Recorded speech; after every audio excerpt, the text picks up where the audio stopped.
नमस्कार, जय हिंद। आपका स्वागत है हंस एकेडमी चैनल पर। आज का जो टॉपिक है वो भाग 2 है, संविधान का भाग 2, जो कि नागरिकता से संबंधित है। अगर संवैधानिक जो उपबंधों की हम बात करें कि नागरिकता किस में आती है, तो भाग 2 में आती है। भाग 2 में इसमें आर्टिकल 5, 6, 7, 8, 9, 10, 11, तो 5 से लेकर 11 तक जो आर्टिकलों का प्रावधान किया है, ये नागरिकता से संबंधित है। अगर हम नागरिकता की चर्चा करें कि भारत में कितने प्रकार के लोग हैं, तो 2 प्रकार के लोग हैं। एक वे लोग जिन्हें नागरिकता नहीं मिली है, और वे लोग जिन्हें नागरिकता मिली है। तो नागरिकता, अगर किसी व्यक्ति को नागरिकता मिली है तो उसके पास क्या अधिकार होते हैं, उस व्यक्ति के पास क्या क्या वो कर सकता है।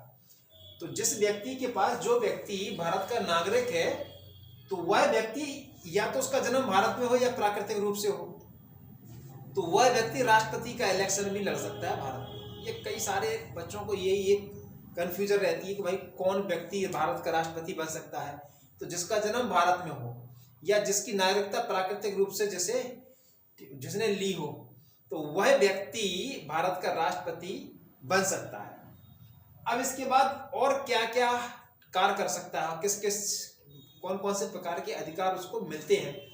तो संसद और राज्य विधानसभा या राज्य विधानमंडल के जो चुनाव है, उनकी मेंबरशिप है, उसको ग्रहण कर सकता है। राष्ट्रपति उपराष्ट्रपति का इलेक्शन लड़ सकता है। इसके बाद सुप्रीम कोर्ट और हाई कोर्ट के न्यायाधीश बन सकता है। महान्यायवादी बन सकता है, ठीक है। और राज्यपाल की योग्यता बनने का अधिकार किसी भी भारतीय के पास होता है, वह अपने इस बार का अधिकार रखता है। वह व्यक्ति जिसका जन्म भारत में हुआ हो, जो भारत की नागरिकता जिसके पास अर्जित हो। अब इसके बाद फिर नागरिकता में पहली बार जो कानून बना वो 1955 में बना, 1955 में बना था। इसके बाद फिर और भी संशोधन होते गए। तो पहली बार जो संशोधन हुआ था, मतलब 1955 के कानून के बाद फिर जो कानून बने हुए हैं नागरिकता से संबंधित कि कौन व्यक्ति भारत का नागरिक होगा, कौन व्यक्ति भारत का नागरिक नहीं होगा। तो 1955 का पहला कानून, उसके बाद 1986 का दूसरा कानून बना, तीसरा कानून 1992 में बना, चौथा 2003 में बना, और पांचवा 2005 में बना। 2003 में बना चौथा, और पांचवा बना 2005 में। इसके बाद अभी 2019 के बाद फिर कुछ और भी 1955 में के जो कानून था उसमें प्रोविजन में परिवर्तन हुआ कि 1971 के बाद, जैसे कि बांग्लादेश का निर्माण हुआ, जिसे हम पूर्वी पाकिस्तान कहते थे, तो उसके आए हुए शरणार्थी आसाम और अन्य राज्यों में जिन्होंने शरण ले रखी थी, वहाँ एक समस्या थी कि भैया वहाँ पर उनको नागरिकता मिल रही है या नहीं मिल रही है। तो वे व्यक्ति जो भारत 71 के पहले भारत में थे, 71 के पहले जो भारत में थे, उनको नागरिकता मिल सकती। जो 71 के बाद भारत में आए वे अवैध रूप से रह रहे हैं, या फिर जिनका नाम एनसीआर में होना चाहिए, नेशनल रजिस्टर जो होता है उसमें नाम होना चाहिए। तो ये लेटेस्ट आंकड़े, मतलब लेटेस्ट जो संविधान में संशोधन हुआ है, 1955 में संविधान में संशोधन हुआ है। 1955 के कानून में जो परिवर्तन 2019 में हुआ था। अब इसके बाद होता है क्या है कि नागरिकता का अर्जन हम किस प्रकार, किस व्यक्ति को नागरिकता प्राप्त हो सकती है। तो उसके लिए 1955 का कानून ये कहता है कि कोई भी व्यक्ति 5 प्रकार से भारत की नागरिकता उसे मिल सकती है। तो पहला जो उसका प्रोविजन होता है 1955 के कानून का, भारत में जो नागरिकता मिलेगी वो 1955 के आधार पर मिलती है। तो पहला जो प्रोविजन है वो जन्म के आधार पर है। किसी व्यक्ति का जन्म भले ही भारत में नहीं हुआ हो, लेकिन उसके माता पिता का जन्म, कि कोई व्यक्ति, वह व्यक्ति भारत का नागरिक बन सकता है जिसका जन्म भारत में हुआ हो। कब हुआ, उसके लिए कंडीशन क्या है कि 26 जनवरी 1950 को, या परंतु 1 जुलाई 1947 से पूर्व व्यक्ति का जन्म भारत में हुआ, तो वह व्यक्ति जन्म से ही भारत का नागरिक बनेगा। मतलब उसका जन्म भारत में हुआ तो वह व्यक्ति, उसको तो नागरिकता मिलेगी। दूसरा प्रोविजन क्या कह रहा है कि वंश के आधार पर, जिसके माता पिता का जन्म भारत में हो, भले उसका नहीं हुआ हो, उसका जन्म किसी और देश में हुआ हो, परंतु जिसका जन्म भारत में हुआ तो उस व्यक्ति को भी भारत की नागरिकता मिलेगी। जन्म के समय माता पिता कोई एक भारत का नागरिक हो, तो उस व्यक्ति को पंजीकरण के आधार पर भारत किसी देश से मिलती है। तीसरा क्या है, पंजीकरण के द्वारा। तो जो 1955 में बदलाव किया था भारत सरकार ने कि भाई 3 देश, बांग्लादेश, इसके बाद पाकिस्तान और अफगानिस्तान के जो व्यक्ति हैं उनको वहां पे जो वो व्यक्ति जिनको धर्म के नाम पर जिनके साथ भेदभाव किया जाता है, डिस्क्रिमिनेट किया जाता है, तो वे व्यक्ति जो अल्पसंख्यक हैं इन 3 देशों में, वे पंजीकरण के माध्यम से भारत में नागरिकता, उनको भारत की नागरिकता मिल सकती है।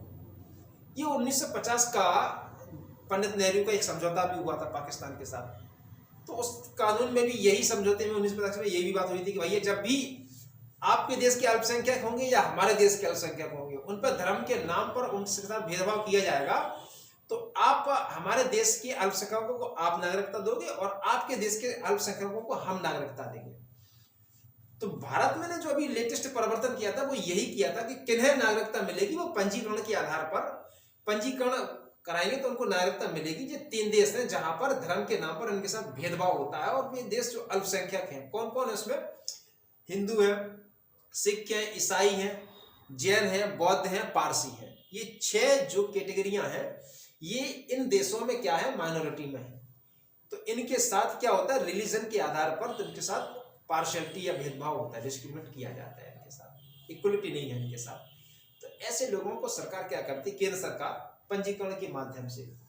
तो क्या है कि केंद्र सरकार आवेदन प्राप्त होने पर किसी व्यक्ति को नागरिक के रूप में पंजीकृत कर सकती है, परंतु उसके लिए क्या है कि वो कम से कम 7 वर्षों से आवेदन के पूर्व 7 वर्ष भारत में रह चुका हो, ये एक कंडीशन है, ठीक है। परंतु ये पहले के लिए है, ये अभी जो लेटेस्ट में जो उन्होंने 3 देशों के लिए हुई, ये उनके लिए नहीं है, ये तो उनके लिए कि जो किसी और देशों के हैं, ठीक है, उनके लिए ये वाला प्रोविजन है।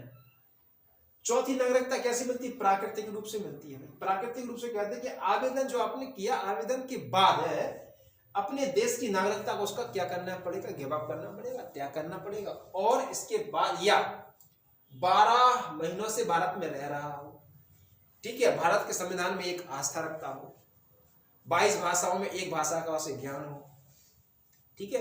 तो ऐसे व्यक्ति को प्राकृतिक रूप से भारत की जो नागरिकता है वो मिल जाती है। एंड लास्ट क्या है कि क्षेत्र समाविष्ट द्वारा, इसका मतलब क्या होता है कि अगर कोई व्यक्ति जैसे कि भारत का पड़ोसी था, परंतु उसने अपनी सीमा को विलय भारतीय क्षेत्र में विलय कर दिया है, भारतीय क्षेत्र में आ गया है वह क्षेत्र, तो उन सारे व्यक्तियों को क्या की जाएगी, भारत की नागरिकता दी जाएगी। जैसे कि सिक्किम हुआ था, इसके बाद क्या कहते हैं, सिक्किम भारत का 1936वां संविधान संशोधन 1975 के तहत सारे सिक्किम वासियों को भारत की नागरिकता दी गई। तो विदेशी वो वह क्षेत्र जो विदेशी हिस्सा था और भारत का हिस्सा बनने पर उन समस्त व्यक्तियों को भारत की नागरिकता दी जाएगी। क्यों? क्योंकि अब वह भारतीय भूभाग में रह रही है। अब इसके बाद ये तो 5 प्रकार का प्रोविजन हुआ कि भाई कैसे मिलती है। इसके बाद फिर नागरिकता चाहती कब है आपकी, तो 3 कंडीशन होती है इसकी कि नागरिकता की समाप्ति आपकी कैसी होती है, तो उसके लिए 3 प्रावधान है। एक प्रावधान क्या कहता है, ये 1955 का अधिनियम के अनुसार है, नागरिकता का अर्जन और नागरिकता की समाप्ति 1955 के, इसके सबसे पहला कानून कब बना था, 1955 में बना था, तो उसी के अनुसार ये दोनों चीजें होती है। तो पहली जो है कोई किसी व्यक्ति को, भाई जो व्यक्ति भारत का नागरिक है वो मतलब भारत में नहीं रहना चाहता है, किसी और देश में जाना चाहता है, तो उसको अपनी इच्छा से ही भारत की नागरिकता त्याग सकता है वो, और किसी और अन्य देश की नागरिकता को स्वीकार कर सकता है। तो एक तो इच्छा से होता है, स्वेच्छा से। दूसरा होता है बर्खास्त के द्वारा, उसको बर्खास्त कर दिया, ठीक है, कि उसने किसी और अन्य देश की नागरिकता को ग्रहण कर लिया, ठीक है, अन्य देश की नागरिकता को उसने ग्रहण कर लिया, तो ऐसे व्यक्तियों को बर्खास्त कर दिया जाता है।